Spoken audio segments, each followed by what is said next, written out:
Hello again, everyone. This lesson will be on alcohols, our next functional group. So let's start by looking at the general form of an alcohol. So we begin with similar notation that you have seen in the past. Wherever you see R, that just means it's your parent chain. So that can be a it can be a methyl group and a methane or ethane or any kind of hydrocarbon. Doesn't have to be an alkane, and alkene-alkyne work as well. So this just represents the parent chain, and you have a hydroxyl or an OH group attached to that, making it an alcohol. Now that's assuming there aren't any other functional groups, which we'll get into as we progress through the course.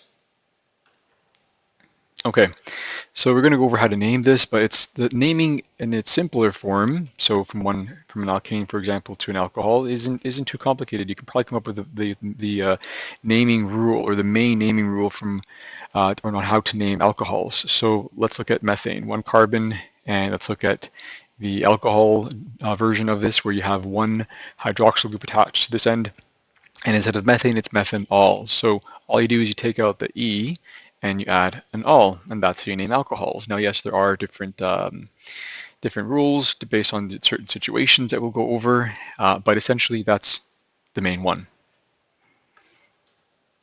And here is that number 1 rule. So you take out the E, you add an ol. That goes for alkanes, alkenes, and alkynes. All you do is you take out that E and add the ol.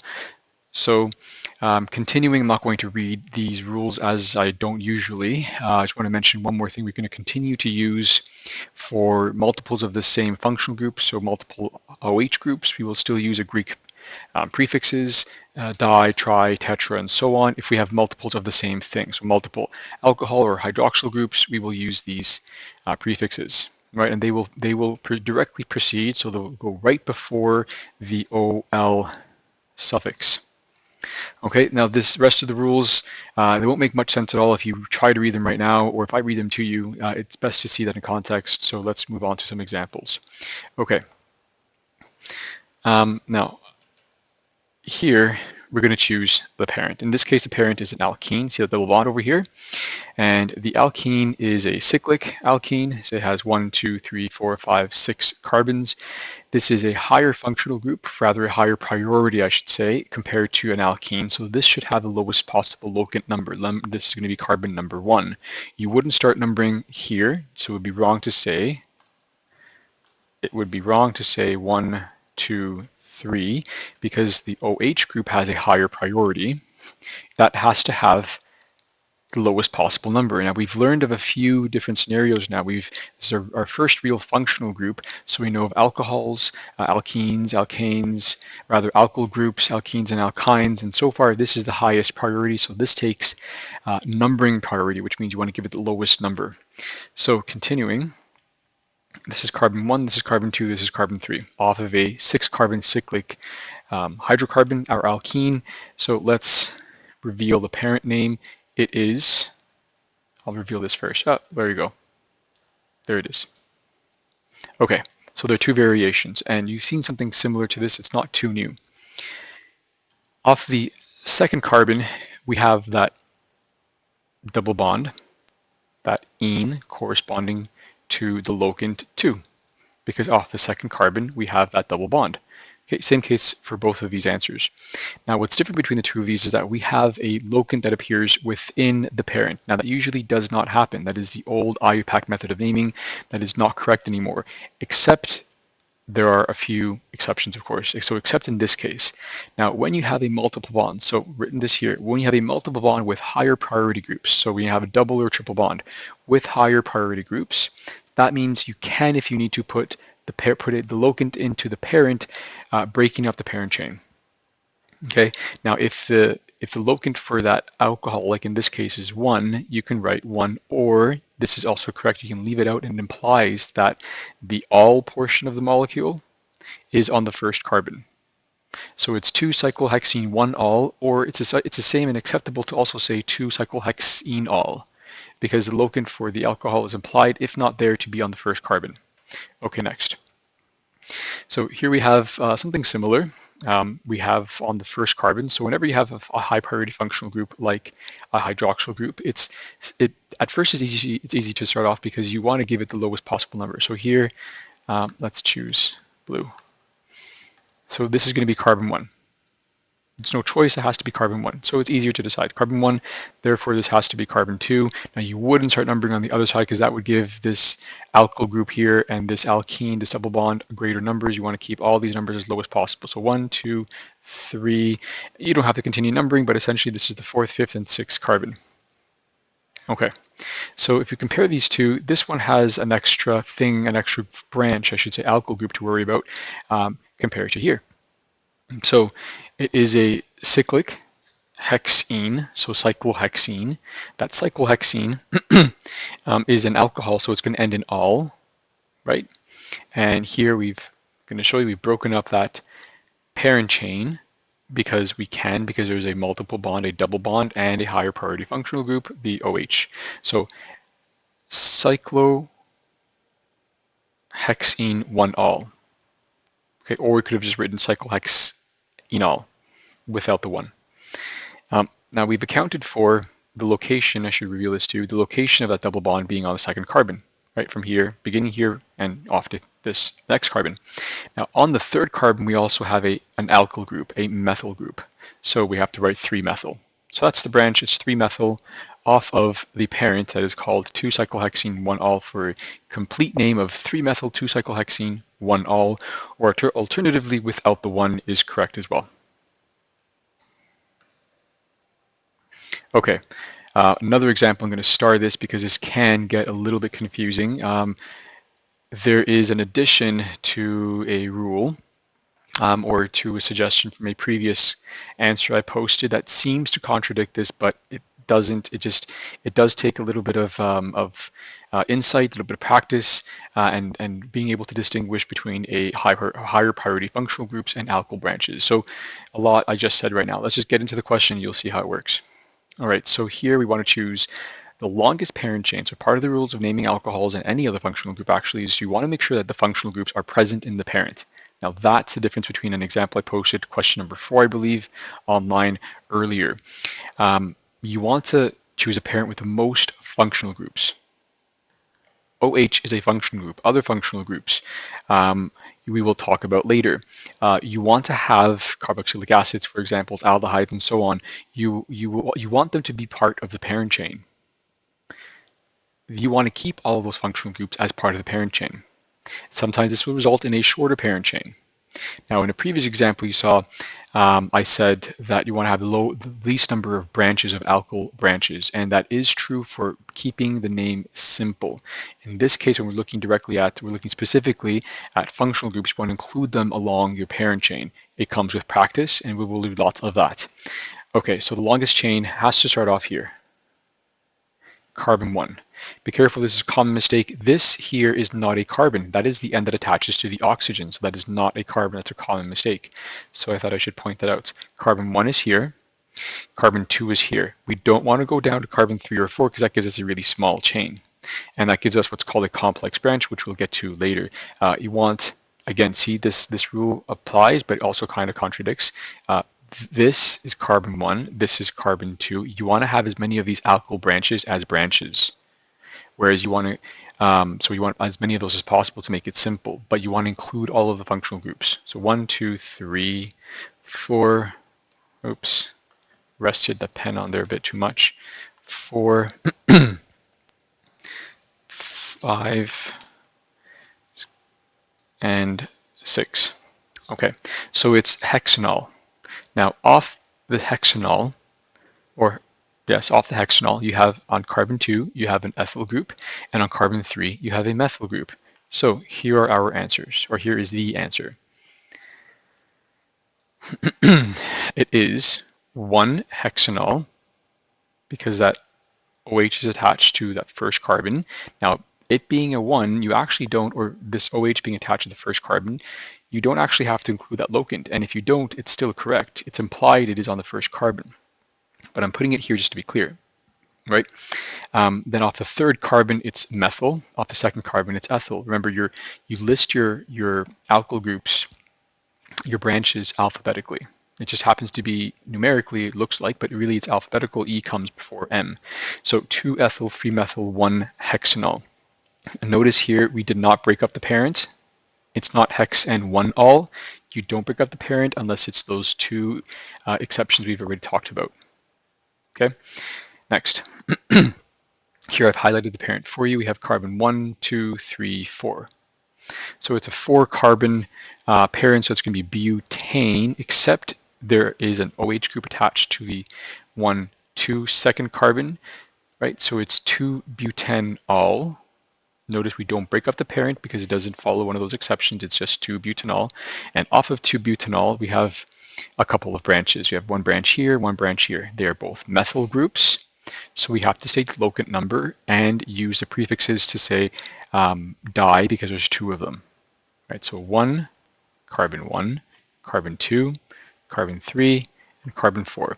So off of the second carbon we have a methyl group, and off of the third carbon we also have a methyl group, so we write 2, 3, di because there's 2 of them, methyl because that's the alkyl group, off of the parent 2-butanol. Okay, so we practice now how to name alcohols, the nomenclature of alcohols. Now we're going to look at how they are formed. So one way they are formed is, they're synthesized is with what's called a hydration reaction. So we begin with an alkene. Now it could have even been an alkyne, an unsaturated hydrocarbon. So this alkene is going to react in the presence of water and an acid. This is H+, just represents a hydrogen ion. And with this catalyst present, you get a hydration. So in addition of water, we have one hydrogen attaching to one end of this double bond and another attaching, rather not another, the OH group from water, right? Since water is really HOH. So one hydrogen goes there and the OH goes over here, right? No other byproducts. This is your hydration reaction. Okay. So let's do an example. What is a product of the hydration of cyclohexene? Draw the reaction. So cyclohexene, 1, 2, 3, 4, 5, 6, connect, where we have a double bond anywhere, just here, let's say. Hydration reaction, well, that involves HOH, water in the presence of an acid, so you can write H+. And then the OH then is going to go, the H can go right here, and the OH can go right there. Right, so that would yield this reaction. Okay, so hexene, cyclohexanol would be the final product. Another way that alcohols are formed is through fermentation, the fermentation of sugars. You learned this more in your biology class. This is a much more detailed process. I've oversimplified it here. I'm not going to ask you to repeat any of the enzymes that are involved or cellular processes that are involved in this, this type of fermentation. All you'll need to know is that there is this other way of creating alcohols. It involves a sugar molecule, glucose in this case, enzymes. I've oversimplified it by calling it enzymes, and you produce ethanol. That's it. Okay. So based on where the OH group is, you will get, off of any hydrocarbon, you'll get a different physical and chemical characteristic. That being said, there is a specific place where a hydroxyl group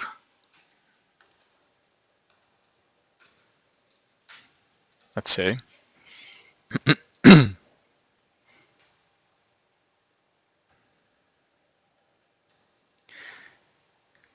one, two, three, four. Okay, so if we were to hydrate this, there would be a specific location, either this carbon or this carbon, where the OH would go to. All right, so how do we know where that's going to end up? We follow a rule after the scientist who coined it, after the scientist who discovered this, Markovnikov's rule just says the hydrogen atom, so the hydrogen atom will always bond to the carbon within the double bond that has the most number of hydrogen atoms. And we'll see an example of this next. And essentially this is because of the more stable tetrahedral structure that balances out the atomic charges. We don't have to get into those details, but it has to do with the geometry of the molecule, with its stability involving the electrons and how they repel and attract each other. So essentially just the carbon that has the most number of hydrogens continues to get more hydrogens, and the other carbon involved in the other side of that double bond gets the OH. For example, here we have 3-ethyl-2-pentene. Let's draw that. 1, 2, 3, 4, 5. Off the second carbon, we have a double bond, 2-pentene. Off the third carbon, so 1, 2, 3. Off the third carbon, we have, actually looks really similar to what I just happened to draw here earlier. Okay, so off of the third carbon, we have an ethyl. Oh, I missed. There we go. Looks like this. So here, if this reacts with water, so HOH, right, in the presence of an acid, we have two possibilities. Hydrogen can go onto this carbon, or it can go onto that carbon. OH can go onto this carbon, or it can go onto that carbon. To make it simpler, let's break it up. Or rather, let's draw this. And let's draw all of the hydrogen atoms. So you can see 1, 2, 3, 1, 2. No hydrogen atoms here. There's not enough room. Carbon has 1, 2, 3, 4 bonds already. This one has a hydrogen bond here. And we have now, for the sake of simplicity and time, I don't want to make this video longer than it needs to be. All of these dashes are hydrogens. Now, normally this is a cardinal rule. You always have to write all of your hydrogens in, but just for this purpose, for the purpose of saving time, we're not going to. So this carbon doesn't have any hydrogens. This carbon has 1. So you attach the hydrogen to the carbon with the most number of hydrogens right there. So that carbon is going to go there, which means the OH has to go to the other side of that double bond, the one with the least number of hydrogens right here. Okay, so that will give you 3-ethyl-3-pentanol. 3-ethyl-3-pentanol. Let's draw that.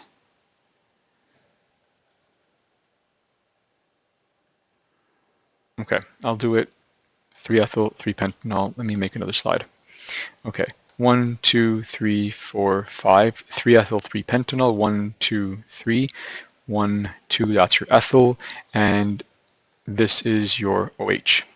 Okay, notice that it went to this carbon as opposed to this one. This carbon became saturated by the addition of that extra hydrogen, right? It went to that carbon. The hydrogen went to this carbon. The OH went to this one. Okay, a couple more examples. 1-butene and hydrochloric acid. Hydrochloric acid is HClAQ, which for the purposes of this lesson really just means water and acid, right? H2O and H+. But you're going to see later on that this is actually a competing reaction. I'm not going to get into those details right now, but the correct answer to this, to the formation of an alcohol, is 2-butanol.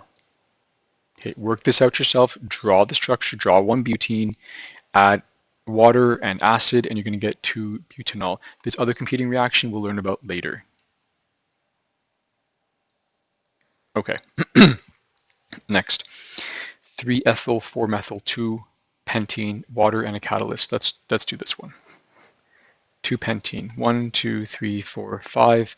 1, 2. Here's your double bond. Off the third carbon, we have an ethyl. Off the fourth, we have a methyl, and water and a catalyst is added. So HOH. We get H+. This carbon has no hydrogens. Look, it has 1, 2, 3, 4. All of its 4 bonds are being used as a covalent bond with other carbon atoms, or here in that double bond. So it has no more room for a hydrogen. This carbon here does have 1 hydrogen. It has 1, 2, 3 being used up by currently, and it would also have 1 hydrogen here, just not shown in the stick figure. So the hydrogen goes to the carbon with the most number of hydrogens. That's right there, and the OH goes to this one. Okay, and that's going to yield 2, 3, 4, 5. Fully saturated carbon here, and this is where your OH would be. Right, so 1, 2, 3, 4, 5, 5-pentanol, and off the one, why did I say 5? 1, 2, 3, I meant 3. 3-pentanol, and off the third carbon we have an ethyl group, and this should be the name. Okay, 3-ethyl, oh, and I didn't draw, completely missed this alkyl branch here. Aha, 2 methyls. We number on this end. That maybe it's good that this happened. If we numbered here, we would get 1, 2, 3, 4 methyl. Now we don't want that. See, we don't want the 4 methyl. We wanted to have the lowest possible numbering system while prioritizing the higher functional group, which is the OH. So we start numbering here. 1, 2, 3, 4, 5. So 1, 2, 3. Off of a 5-carbon backbone, that's 3-pentanol. Off the second carbon, we have a methyl group. Off the third, we have an ethyl. Write it alphabetically, and that's the full name. Okay, that's it for nomenclature. Now there are different degrees of an alcohol. An OH and its carbon, and the carbon to which it is attached to. When that's attached to one other carbon, it's called a primary alcohol. Primary alcohol. When the carbon and the hydroxyl group is attached to 2 carbons, right, it's called a secondary alcohol. And when the OH is attached to, so the OH and its carbon is attached to 1, 2, 3 carbons, it's called a tertiary alcohol. Now there's reasons to name this, reasons to classify alcohols this way. When we get to organic synthesis later on, you'll see that this does play a role in how these molecules behave and how they will grow or can be added to other organic compounds. Okay, now reactions of alcohols. Just like you can synthesize an alcohol you can create an alcohol, which we just went over that hydration reaction from an alkene to an alcohol. You can do the opposite. So you can take an alcohol, and in an opposite reaction, not hydration, but a dehydration reaction, otherwise known as an elimination reaction, it can become an alkene.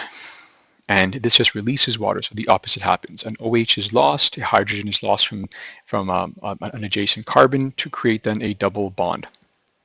Okay. If in a longer chain, it might be difficult to decide which carbon it goes to. So should it go, so 1, 2, 3, 4, 5, let's say here, let's say there. So if this were to undergo a dehydration reaction, it's hard to tell where that OH is going to go. Now there is a correct and incorrect spot, but for the purposes of this course, we're not going to learn this mechanism. You might learn it in first or second year organic chemistry.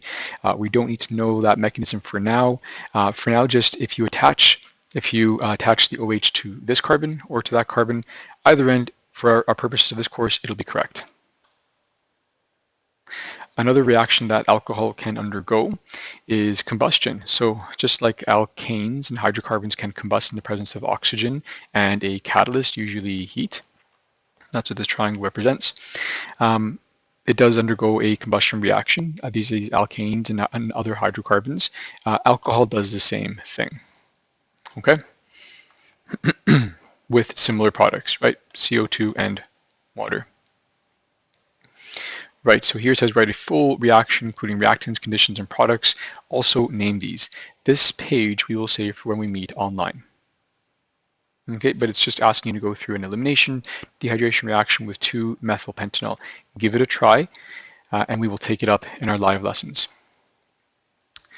Finishing up here, we have properties of alcohols. Alcohols have a greater boiling point compared to their parent hydrocarbon. That is because we have an OH present that forms hydrogen bonds. We know that of all the intermolecular forces, although they're all very weak, hydrogen bonds are the stronger of the, or they're stronger. They're the strongest intermolecular force of all of them. So next, the longer the carbon chain, the more nonpolar it becomes. We know that OH yields a high polarity. 1, 2, 3, 4, 5, attach an OH here. So this end is going to have a negative dipole, right? Oxygen has a greater electronegativity, pulling electrons in its direction, right? Pulling electrons in this direction. So we have a slightly polar end on this end. Now this end could be considered a positive dipole, but the longer this molecule becomes, the more nonpolar it is. So this is a very nonpolar portion of the molecule. So the longer it is, the more nonpolar it becomes. So the nonpolar characteristics exceed the characteristics of the polar end where that hydroxyl group is attached. Now the opposite is true. The more, in our next point, the more OH groups you have, the more polar a molecule becomes, right? Because here we would have a negative dipole, here we have a negative dipole, and here we have a negative dipole. And you can see how by adding more OH groups, you would increase the polarity and solubility, therefore, in water, right? Remembering that from grade 10, like dissolves like. That's it. Your worksheet is posted online. I'm hoping this helped. Post any questions, and we'll see you soon.